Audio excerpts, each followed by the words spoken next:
Could you imagine like having to leave your home, your family's belongings just tossed out into the street just because you couldn't make rent?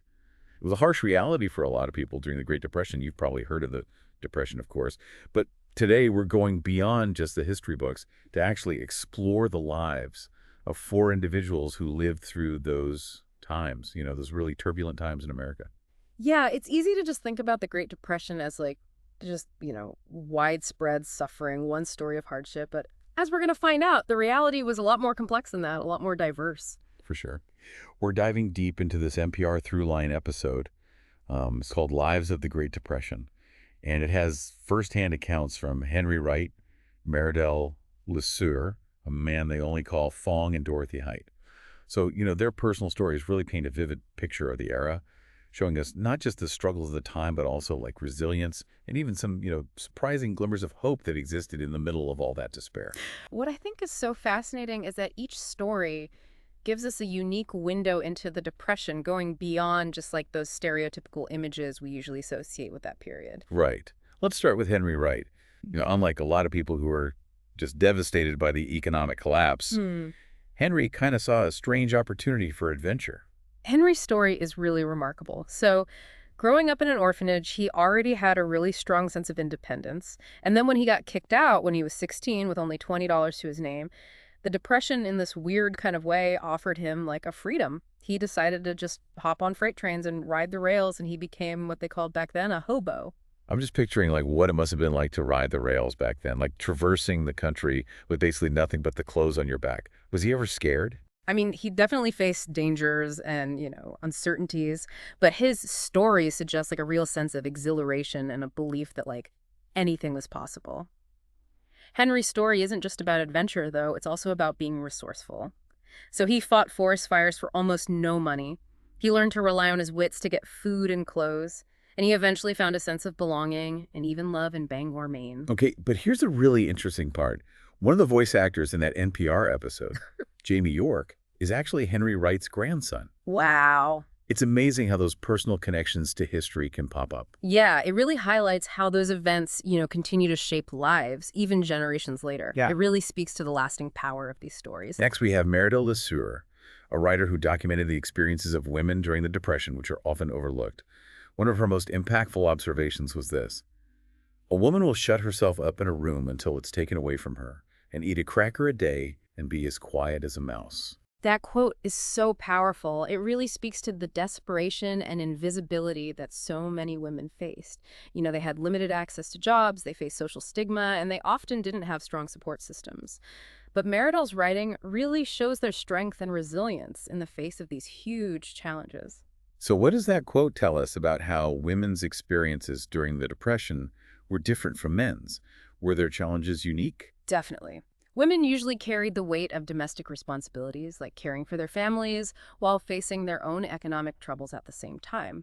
Meredith's writing really captures the emotional toll of those struggles, the quiet desperation that so many women experienced. Now, switching gears a bit, we come across Fong, a man who's kind of shrouded in mystery. We only know him by this nickname, and his story is from interviews they did decades later in San Francisco's Chinatown. Fahn's perspective is really interesting because he saw how Chinatown changed during the Depression. While most of the country was suffering, Chinatown had a surge in nightclubs and restaurants that were catering to a much bigger audience. So instead of just mentioning these nightclubs like in passing, could you give us some more details? What kind of places were these? What kind of entertainment did they offer? Sure. So Fong described places like the Forbidden City nightclub, which was known for its really lavish decor, and they had Chinese opera performances there. Then there was the Kubla Khan, a restaurant that served Americanized Chinese food and drew in a very mixed crowd. It's wild how these places did so well, even while a country was going through such economic turmoil. How did that contrast with the struggles outside of Chinatown? Oh, it was a stark contrast. Fong talked about bread lines and soup kitchens becoming really common in other parts of the city. While Chinatown wasn't totally free from hardship, that entertainment district offered like a temporary escape from how grim things really were, both for people who lived there and outsiders looking for a distraction. So while Henry was out riding the rails looking for adventure, and Meredith was busy documenting the struggles of women, Fong was watching this unusual phenomenon happening in Chinatown. It really shows how diverse the experiences of the Depression actually were. It does. And it reminds us that even during widespread hardship, there can be these pockets of resilience and even prosperity. Finally, we hear from Dorothy Height, who, as a young college student in Harlem, saw the devastation of the Depression firsthand. But she also saw the amazing resilience and activism that it sparked. Yeah, Dorothy's story is especially interesting because she went on to become a major figure in the civil rights movement. Her experiences during the Depression, seeing the hardship in Harlem and the organizing efforts of people like Adam Clayton Powell Jr., really shaped her dedication to social justice. Could you tell us more about what Dorothy saw in Harlem? What specific hardships did she witness, and what kinds of resilience and activism did she see come out of it? So Dorothy described the widespread unemployment in Harlem, families struggling to even put food on the table and this feeling of despair that just kind of permeated the whole community. But she also saw people coming together to support each other. They were forming mutual aid societies, organizing food drives, and advocating for change. It sounds like she was seeing a community that was dealing with these huge challenges, but also finding ways to survive and even resist the circumstances. Exactly. And Dorothy's involvement in these efforts, working with Adam Clayton Powell Jr. to secure jobs for African Americans on 125th Street, really ignited a passion for social justice in her that would guide her whole life. So we've got Henry finding adventure on the rails, Meridel documenting the struggles of women Fong, watching this unique kind of prosperity in Chinatown, and Dorothy witnessing both hardship and activism in Harlem. It's clear that the Great Depression wasn't one single experience for everybody, but more like a complex tapestry of individual journeys. Definitely. And each story has something different to teach us about resilience, resourcefulness, and that enduring power of the human spirit.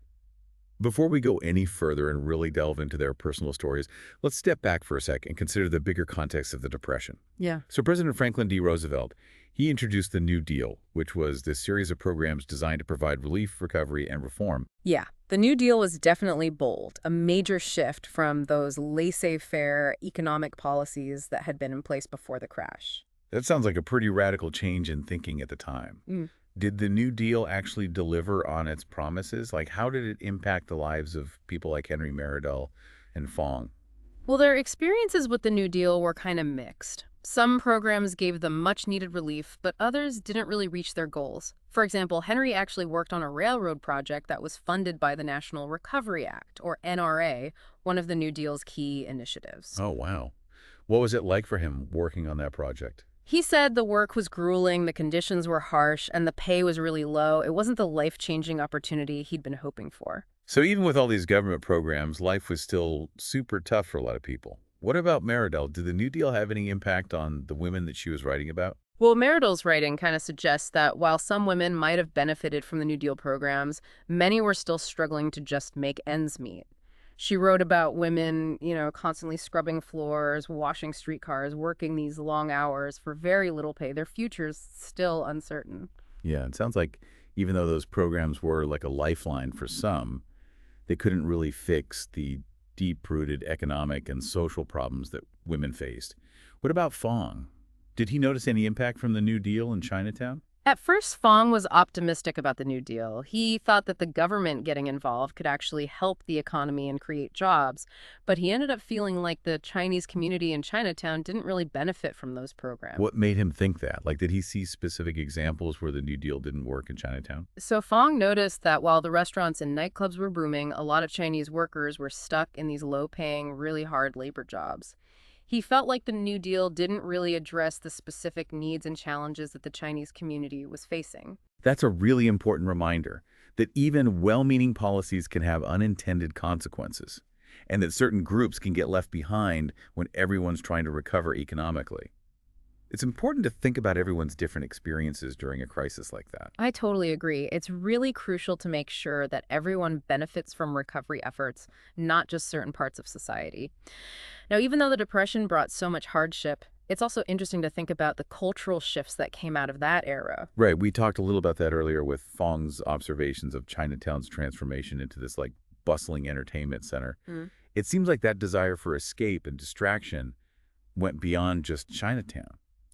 Did the other people we're talking about experience or see this cultural trend too? Oh, absolutely. People wanted comfort and a break from their worries, and they found it in music, movies, dancing. Dorothy Height, even with the challenges she was facing, remembered the lively cultural scene in Harlem, all those supper clubs showcasing talented artists and musicians. It's kind of amazing to think that even in such hard times, art and creativity could still flourish. Do you think these cultural outlets gave people a sense of hope and community while they were struggling through the Depression? Yeah, I think they did. I think they offered a temporary escape from the harsh realities of daily life, a chance to connect with other people and experience some joy and beauty. It reminds me of a story my grandmother used to tell about her family during the Depression. They didn't have a lot of money, but they would save up to go to the movies once a month. It was a special thing they did that helped them forget their problems for a while. Ah, that's a really nice story. Sure. It really shows how powerful art and culture can be to lift people's spirits and help them feel connected, even when things are tough. It's a testament to the human spirit's ability to find beauty and joy, even in the darkest of times. It makes me wonder, what role do you think art and culture play today in helping people cope with difficult times? Do you see any similarities between the escapism of the Depression era and how people look for comfort and connection through art and entertainment now? That's a great question. I think art and culture are still super important for helping us process difficult emotions, find meaning, connect with each other. Whether it's listening to music, watching movies, or engaging with other forms of art, I think those experiences can give us comfort, inspiration, and a sense of community. Now, before we finish up our deep dive into these individual stories, I want to go back to Henry for a minute. Hmm. We know he found work through the NRA, but his experience wasn't great. Did things turn around for him at all? Oh, yeah, they did. And in a pretty surprising way. After almost a year of riding the rails and facing hardship, Henry ended up in Bangor, Maine. He knocked on the door of this big house and just asked for work. Wow, so he was really taking a chance, trusting the kindness of strangers. Did it pay off? It did, and it's almost like a real-life fairy tale in the middle of the Depression. They gave him work for a day, then two, and pretty soon they basically adopted him into their family. He found a sense of belonging that he'd never had before. That's incredible. To think that during such widespread hardship, this family opened up their home to this young man who needed help. It really says a lot about them. Do we know why they took Henry in? Was that common during the Depression? We don't know exactly why they did it, but it seems like it was a mix of compassion and seeing that Henry was a hard worker with good character. Acts of kindness like that did happen during the Depression, often because people understood each other's struggles and wanted to help. It's really heartwarming to hear that even in the darkest of times, compassion and human connection can still win out. But his story doesn't end there, right? Nope, it doesn't. A few years later, Henry met a woman at a YWCA dance. They fell in love and ended up having 6 children. From riding the rails to finding a loving family and raising kids, Henry's journey is a real testament to the resilience of the human spirit. And to think, his grandson is now sharing his story with the world, connecting us to his experience in such a powerful way. It reminds us that these historical events are woven into our lives, connecting us across generations. Speaking of connections, let's go back to Dorothy Height's story for a second. We briefly talked about her being involved in the movement to get jobs for African Americans in Harlem. Could you tell us more about her work in that area, specifically with Adam Clayton Powell, Jr.? Of course. Dorothy worked with Adam Clayton Powell, Jr. He was a really charismatic leader who fought for economic empowerment in the Black community. He famously told people, "You can take your own condition in your own hands." That's a really powerful message of self-reliance and taking action as a community, especially when you're facing systemic discrimination. Yeah. How did Dorothy and Adam Clayton Powell, Jr. put that message into practice? They organized boycotts of businesses on 125th Street that wouldn't hire Black employees. They wanted to force these businesses to see the economic power of the Black community and create opportunities for Black workers. It's inspiring to hear how they challenged the way things were and fought for economic justice even during a national crisis.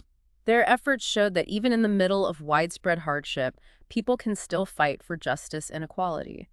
Dorothy's activism during the Depression actually set the stage for her lifelong dedication to the civil rights movement. It's clear that each of these people, in their own way, made a lasting impact on history. Yeah, they did. Henry, through his personal journey of resilience and finding a family, showed us that even when the economy's a mess, life can find a way. Meridel, with her powerful writing, made sure that the voices of working-class women their stories wouldn't be forgotten. And Fong, his honest observations of how Chinatown changed during the Depression, give us a really unique perspective on how complex economic change is and how it affects different communities. Yeah, Fawn's story really makes you rethink what it even means to go through economic hardship. It shows that even within a huge crisis like that, there can be these areas where things are growing and changing in a good way, right? And then we have Dorothy, whose experiences during the Depression kind of ignited this lifelong passion for social justice, which led her to become a really important figure in the civil rights movement, Oh. fighting for equality and opportunity for everyone. It's really amazing how each of their stories teaches us such powerful lessons about resilience, the importance of community, and just the human spirit's ability to hope. It's important to remember that history isn't just about the big overarching stories, it's about the individual lives that both shape those stories and are shaped by them. Their stories are like a reminder that behind every statistic, every economic indicator, there were real people with dreams and struggles and triumphs. Totally. It's easy to get caught up in those big historical narratives. But these personal accounts make the Great Depression feel so much more real. It helps us grasp the impact that such a huge event had on actual people. They also challenge this idea that the Depression was just a time of suffering for everyone.